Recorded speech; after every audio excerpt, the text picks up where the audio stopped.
ভাঙা রেকর্ডের মতো আবারও বলি, যেহেতু আমাদের গণমাধ্যমের বন্ধুরা আছেন এবং জাতীয় নেতৃবৃন্দের সঙ্গে আলাদা আলাদাভাবে কথা বলার সময় যেটা আমি বলবার চেষ্টা করেছি বারবার, সেটা হচ্ছে আমাদের সকলেই মনে রাখতে হবে যে আক্ষরিক অর্থে রক্তের উপর তার পাড়া দিয়ে আমাদেরকে এখানে আসতে হয়েছে। বহু প্রাণের বিনিময়ে আমরা এখানে এসেছি, একদিনের সংগ্রামে আসেনি। 16 বছর ধরে অব্যাহত সংগ্রাম, 53 বছর ধরে বিভিন্নভাবে আমরা গণতন্ত্র প্রতিষ্ঠার যে সংগ্রাম, একটি জবাবদিহিমূলক রাষ্ট্র প্রতিষ্ঠার যে সংগ্রাম, তারই একটা পর্যায়ে আমরা এখানে সকলে বসতে পেরেছি। ফলে রাষ্ট্রের স্বার্থ, জাতির স্বার্থকে ঊর্ধ্বে রেখে সকলে মিলে আমরা যেন অগ্রসর হতে পারি, সেটা আপনারা বিবেচনা করবেন। আমি বারবার বলেছি যে আপনার সকলকেই খানিকটা ছাড় দিতে হবে।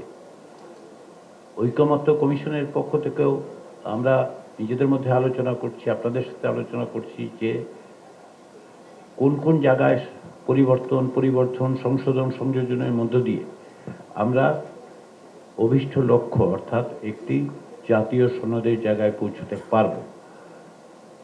আমার আস্থা এবং বিশ্বাস আছে যে আমরা পারব, কারণ আমরা সকলে মিলে যদি এত বড় সংগ্রামে অংশগ্রহণ করতে পারি, আমরা সকলে মিলে যদি প্রাণ বাজি রেখে লড়াই করতে পারি, তাহলে আমরা পারবো না এটা হতে পারে না। বাংলাদেশের ইতিহাসের ব্যতিক্রমী ঘটনাগুলো ঘটেছে, তার মধ্যে একটা বড় ব্যতিক্রমী ঘটনা হচ্ছে এই যে আমরা এখানে সকলে মিলে কথা বলছি, পরস্পরের বক্তব্য শুনছি, সহনশীলতা প্রদর্শন করছি এবং অন্যদের বক্তব্যগুলোকে গুরুত্বের সাথে বিবেচনা করে আমাদের অবস্থানটা বলার চেষ্টা করি যে দলেই আছেন।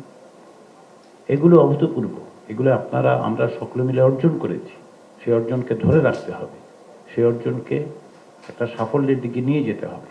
সেই চেষ্টাটায় আপনারা সকলেই আন্তরিক, সকলেই সংস্কার চাইছেন, সকলেই একটি জবাবদিহিমূলক রাষ্ট্র চাইছেন, একটি গণতান্ত্রিক ব্যবস্থা চাচ্ছেন।